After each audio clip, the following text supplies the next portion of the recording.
Good morning from Warramai Country. I'm Claire Murphy. Welcome to the Solo Bureau. Now, I need to let you know that today's episode might be a challenge. I have received a few messages from you asking me to break down the Lindsay Clancy case that's currently underway in the US, where a woman is on trial for the murder of her 3 children. I will take you through what happened that day, as well as the lead up to it and what's been said since. But at the heart of the conversation is something known as postnatal psychosis. Today's guest has been in the depths of it herself and can give us a unique insight into what happens to the mind of a mother when in the grips of this terrifying condition. So if the deaths of children or pregnancy-related mental health is not something you can handle right now, please take a moment, take care of yourself, or take caution while listening today. Okay, let's get into the top story, shall we? Here's what's been happening while you were sleeping. It's Monday, August 24.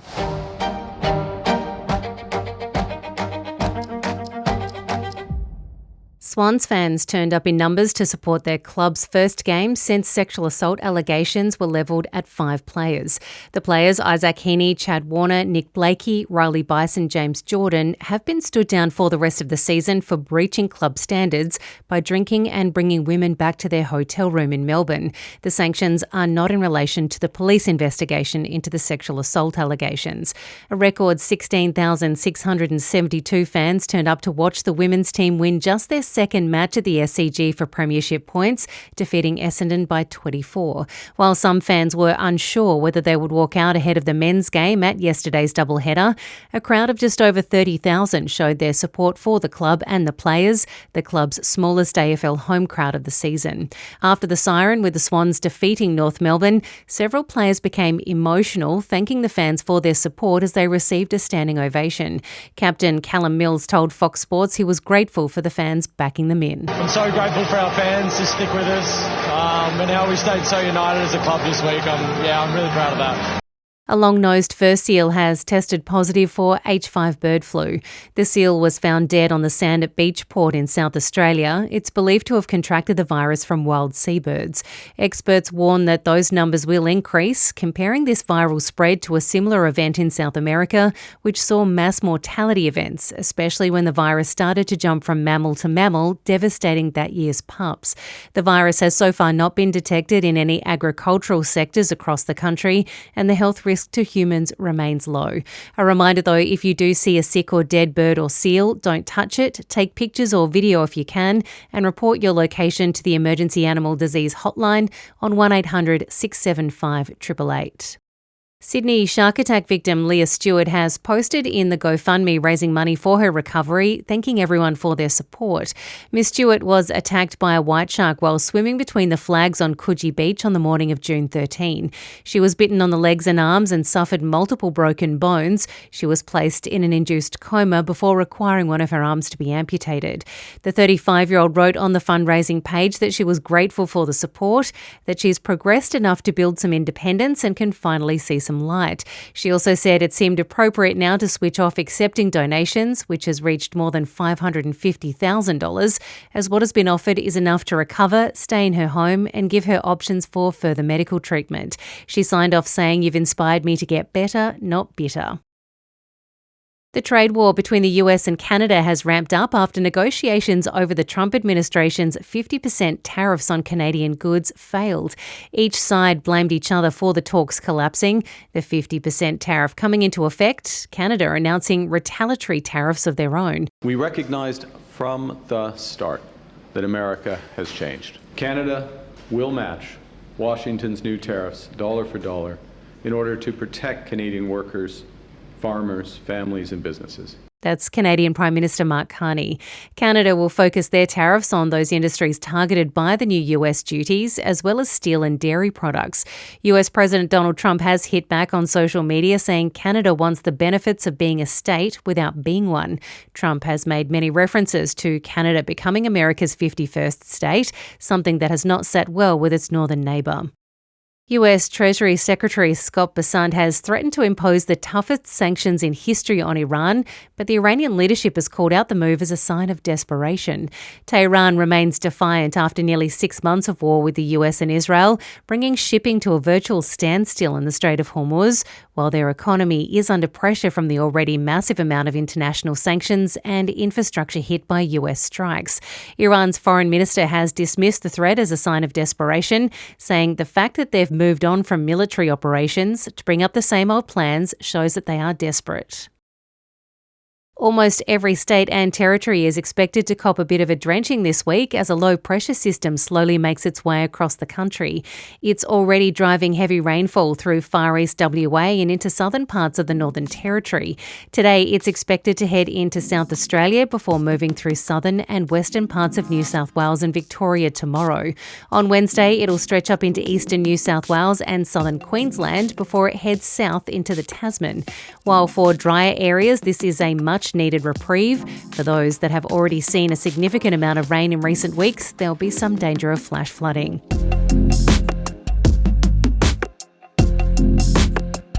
Those are today's top stories. Next, we break down the Lindsay Clancy case and speak to someone who's known the desperation of postnatal psychosis. Okay, before we start today, I know there is a lot of online discussion around the Lindsay Clancy case, and specifically around her husband Patrick. There are accusations that he is responsible for the deaths of his children. There is no basis in fact for that accusation. Lindsay Clancy has admitted to killing her children. It's the circumstances around why she did that are being discussed at her trial. Patrick Clancy is a dad who's still grieving the loss of his 3 children.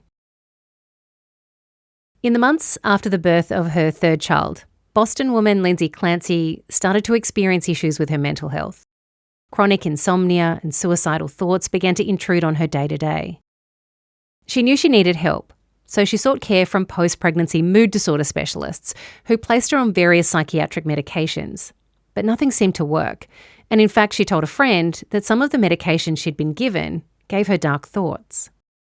She was seeing several doctors at the time and was prescribed various medications. In the months before her children's deaths, 5 doctors prescribed Lindsay 30 prescriptions for 13 different psychiatric medications. She attended a postpartum treatment program at Women and Infants Hospital for 1 day on December 20, 2022. She was then hospitalised again early New Year's Day 2023, where she spent 5 days. But 19 days later, Lindsay Clancy would kill her 3 children and attempt to take her own life. On January 24, 2023, Lindsay's then husband Patrick had left the house to go pick up dinner for the family. When he got back, the house was quiet. No sounds of 2 energetic little ones or a baby. He found the door to the bedroom was locked, and when he finally got it open, he saw blood and an open window. He found Lindsay laying in the backyard. She'd cut her wrists before jumping from a 2nd-story window. When he asked her where the children were, she told him they were in the basement. There, he discovered 5-year-old Cora, 3-year-old Dawson, and 8-month-old Callan. They'd been strangled. Lindsay survived, and she's now partially paralysed. 3 years after that day, her trial has now begun, as she faces 3 counts of first-degree murder.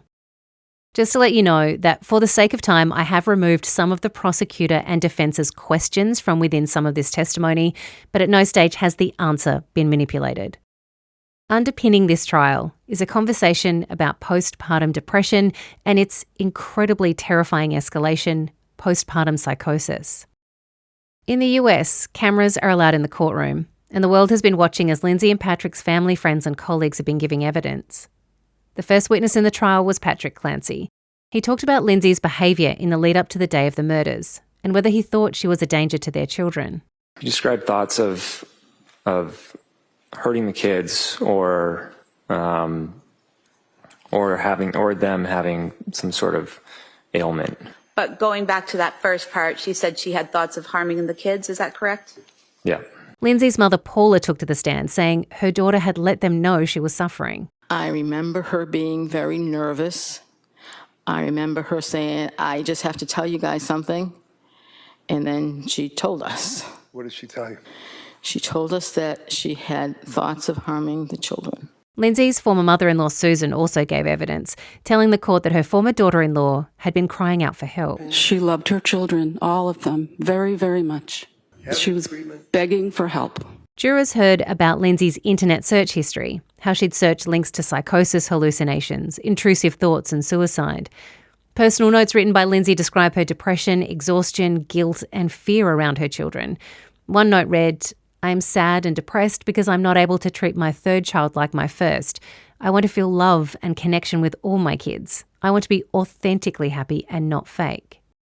Lindsay sat in the courtroom and quietly cried while the autopsy evidence was described, explaining how her 3 children had died. A chaplain who visited Lindsay in hospital after that night described Lindsay's state of mind in the aftermath. But I remember vividly the first thing she said to me. Now, she had heard me for a couple of days. We had been praying together. And so when I went in on Tuesday the 31st, she said to me as I held her hand to comfort her, "I am so glad my children are safe." She alluded to having heard a voice. And the voice, according to Lindsay, told her that if she did not follow the command, neither she nor her children would be safe. And Patrick backs up that story, saying she told him something similar. She said she heard a man's voice telling her that if she didn't do it now, she would lose her chance. The prosecution has painted a very different story, believing that all of that evidence suggests the murders were premeditated. They pointed to messages that she sent to Patrick while he was out collecting dinner that night, that are believed to have been sent after the children had been killed. Nothing alerted him to the fact that something tragic had taken place. The defence rested their case late last week as hundreds of supporters wearing pink stood outside the courtroom asking for there to be more attention on how women in general are treated in the healthcare system, but especially in this case, how new mothers are treated. Ariane Beeston is an author with a best-selling book called Because I'm Not Myself, You See, a memoir about her experience with postnatal psychosis, a condition that made her see her newborn baby son as something not even human. Ariane, welcome to the Solo Bureau. Thank you so much for having me. I wanted to ask you first how you feel with so many headlines happening right now around postnatal mental health, when they add in the Lindsay Clancy situation with what's happened with Hayden Panettiere and, there's things happening on government levels around this. How does it feel for you having gone through what you went through? Look, it's interesting because there's a lot of mixed emotions. As you said, there's some really great things happening, like the Senate inquiry being announced, which is really going to, open the floor to women around the country and their families to be able to talk about the nature of postpartum and perinatal healthcare. But yeah, as you said, obviously there's a lot of attention on postpartum psychosis, particularly, obviously in light of the Lindsay Clancy case. And also, yeah, the I think Hayden was one of the sort of voices of our generation when it came to speaking really openly about postpartum depression. So yeah, there's a lot of sadness there, and she really did open that conversation up to a new generation like Brooke Shields and perhaps Jessica Rowe did before her. So yeah, lots of mixed emotions around at the moment, and a really challenging time, I think, for those of us with lived experience. For those who maybe haven't heard your story, Ariane, or read your excellent memoir, can you just give us a brief understanding of what it is you went through? Let's start with when you sort of first realised after the birth of your son that your mental health wasn't what it should be. Yeah, so for me, it was around day 4, and I was changing my baby's nappy, and he had a little bit of a nappy rash. I had worked in child protection previously, so actually in frontline child protection, and something about changing my son's nappy and seeing that rash just broke something in my brain at that moment, and I became convinced that child protection were going to come and take him away, that I was a terrible mother, that I had failed, and that I was, under surveillance by the very department that I, had worked for and had worked for some time. I experienced visual hallucinations. So when I looked at my son, I saw him appear like a little dragon. I found it really difficult to make out the features of his face. I experienced quite scary delusions that I didn't exist, that I was dead, that I was never real, and that if I then were to take my own life, because at that point I had become, quite suicidal, that it wouldn't matter because I had never existed in the first place. So you can imagine how, terrifying that sort of loop of thought is. And I think something that I really want to get across in these conversations is that what was going on for me, so those visual hallucinations, those delusions, this which are, fixed false beliefs, which are a characterization of characteristics, sorry, of postpartum psychosis, that was all happening, but no one could see that. It wasn't obvious from the outside. And I think that's a really important point to get across when it comes to postpartum psychosis. It's not always obvious, and those symptoms can wax and wane or come and go. And I think there's been a lot of discussion around what psychosis is, and what it isn't, and what it looks like.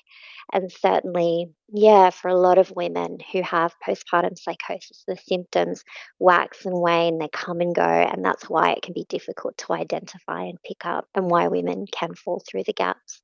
That's really important because Lindsay Clancy's husband, or now ex-husband, gave evidence at her trial, and he said that he was really confused at the time because he couldn't see her harming her own children coming, because this is despite her telling him that she was having intrusive thoughts about harming her children.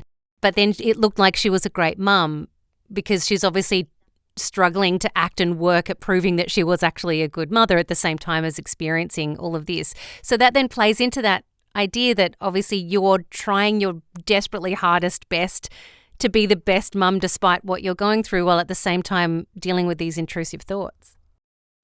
Exactly, and I think, there is that double-edged sword of motherhood where you are trying to be a good mother, the perfect mother, and there's a lot of stigma and pressure around feeling like you're failing and that you're not perfect, and that it makes it really, really difficult to then speak up when you're struggling. And yeah, you sort of, I think a lot of women sort of try and put on the face and put on the smile, and continue to sort of try to function until we reach breaking point, unfortunately. And that is not, it's not uncommon. We know from our own, from research that we've done at COPE, that often it's sort of 75% of women reach breaking point before they're actually ready to or able to ask for help.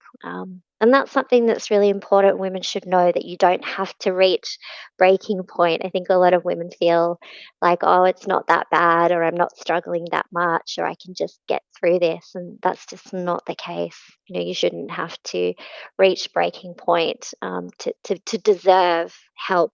I want to ask you a bit about the treatment that you experienced. Obviously, it's going to be different from Lindsay Clancy's. She's in the US healthcare system as opposed to Australia. Of course, yeah, it's very different. It's very well documented that she went to see specialists in this space, that she was prescribed a lot of different medications, but then they were sort of mix and matched a little bit and seemed to make it worse for her at times. And then she even checked herself into a facility because she knew that she was not good. She leaves there, and then 19 days later, this tragedy occurs. What was treatment like for you in that situation? Yeah, so like I said, the hallucinations and the delusions, what was going on for me internally wasn't obvious from the outside. And it was actually the depressive symptoms that were obvious. So I was starting to, the way I was speaking, I was, slow speech, that really sort of flat affect that, you see when you're sort of severely depressed. But my behavior was also a bit strange, a bit odd, very much out of character, not myself, all of those sorts of words. And I eventually was admitted to a mother baby unit. And that's something that there aren't many of those units in the US. So here in Australia, we do have mother baby psychiatric inpatient treatment. And that's sort of your best practice, really, where if it's safe for mum and baby to be admitted together, that they can receive that treatment. And that's where, the psychiatrist can sort of look at the different types of medication to do that safely in that sort of controlled environment. Because the thing about, when you're trialing or when you're starting those psychiatric medications, and we've heard about this, the side effects can be quite distressing. And if you're taking medication that sort of leaves you, as I did, I was on a medication that was quite highly sort of sedating. You can imagine you've got to get up overnight to comfort and be there for your baby. Or if you're breastfeeding, there needs to be the right advice around medication that's safe to use while pregnant and breastfeeding. So I was fortunate to live, in a metro area where there was a mother baby unit. There were beds available, and that was an option for me. But that's certainly not the case for everyone. It's very much dependent on where you live, and obviously rural and regional mums are often the ones who don't have that. The problem in those scenarios is that oftentimes they need to be separated from their baby. So they are going to inpatient mental health care without their baby at, what already is a highly sort of distressing time. So postpartum psychosis is a psychiatric emergency. It does need that urgent, timely treatment. And for most people, that will involve a hospital stay and medication, and for some women, ECT, and a long tail of recovery. It's a highly treatable illness, but yeah, recovery can be slow and frustratingly non-linear as well, as you can imagine. Ariane, do you think, in your opinion, hearing this story and hearing about Hayden Panettiere this week be triggering for people who might be in the midst of this or who might just be on the other side of it? I think absolutely. I know for a fact I've had many people reaching out to me through the work that we do at COPE, through peer groups that I'm in with women who've had postpartum psychosis, and we're struggling. It's been really, really tough to see something like this discussed sort of in the context, and there's still so much, so many misconceptions and myths and stigma, and yeah, and incredibly, incredibly triggering.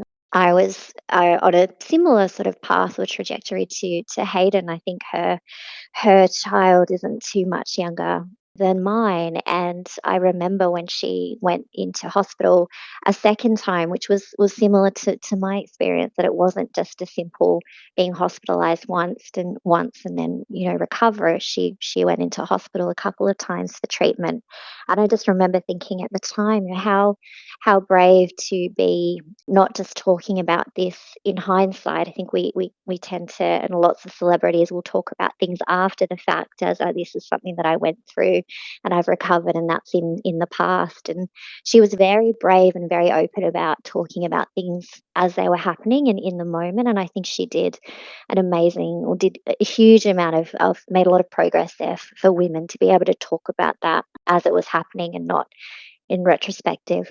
There's something about the situation with Hayden Panettiere passing away too, in that people think that once, and you said it's a very treatable situation, but that doesn't mean that it can't impact you later on down the track, right? So people are like, well, her child is 11 years old. She should be over it by now.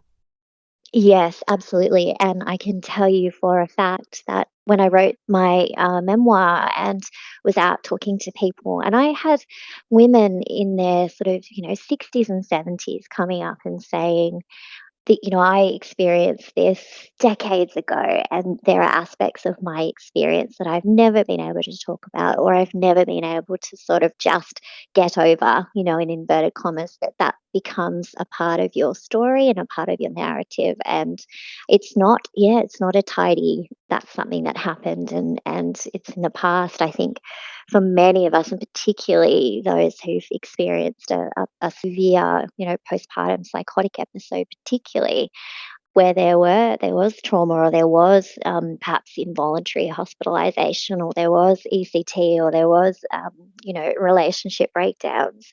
it is, yeah, it's not something that is you can just move on with your life. It's something that will continue to come up, and triggers come from triggers can be obvious. So things like, what's happening at the moment, but they can also appear in other strange, unexpected ways as well. So yeah, recovery can be difficult and certainly not a linear or simple process. Ariane, if someone's listening to this right now and does really desperately need help, what do you suggest they do and who can they reach out to? Yeah, look, I think there's 2 points to that question. I think for women who are experiencing, that severe postpartum episode and that loss of touch with reality that can come with postpartum psychosis, you won't always know that you're unwell. You won't always know that there's something wrong. So I think, as a community, as a village, we need to be mindful and aware of what those signs are. And I want to leave you with some words that the women who've experienced postpartum psychosis in Australia and New Zealand have given me over the last few days to share. And this is words like, I was agitated, insomnia, couldn't sleep even though the baby could sleep, erratic, manic, fractured, fearful, terror, words that we don't associate, do we, with postpartum. And we're better at recognizing postpartum anxiety or depression and that sort of sadness or worrying. But those words I feel are really powerful and impactful, and that bizarre behavior, strange behavior, out of character. So I think, yeah, that first part is looking in on the new parents in your life and the people around you, and being mindful of that and seeking emergency care and guidance and advice if you're at all worried. I think for lots of women at the moment will be feeling quite triggered, or perhaps, hearing language put to thoughts or their experiences that they may not have heard before. I think there's a big difference between what we're talking about with postpartum psychosis and that break from reality, and the more common postnatal depression, which is, more common in sort of 1 in 7 women, and that they are very, very different conditions. No one should be suffering in silence. You deserve care. You deserve to get well. You deserve to be held in this time. I think we definitely need to be better at reaching in and not expecting women to reach out when they're sort of at their most vulnerable. But yeah, for anyone who's not feeling like themselves, who has felt that, we go through such an identity shift and our whole world changes, and that is common and that is normal. But if it's distressing you, if you're finding it difficult to function, then it is time to get support. And these conditions are treatable, and there is hope and there is help out there. It can be difficult sometimes to know how to navigate the system, but there are some amazing services like us at Cope, Panda, who are there to sort of listen and guide you to the support that you need. So you do not need to suffer in silence. Thank you, Ariane. Really appreciate you giving us some guidance through this. I know it's not always easy for everyone to talk about their mental health situation, so we appreciate that you do and give us that insight. Thank you. Oh, you're most welcome. Thank you so much. Rebuttal witnesses will be presented by the prosecution in the Lindsay Clancy case this week, with closing arguments expected to wrap up by Friday. I'll keep you posted on the outcome.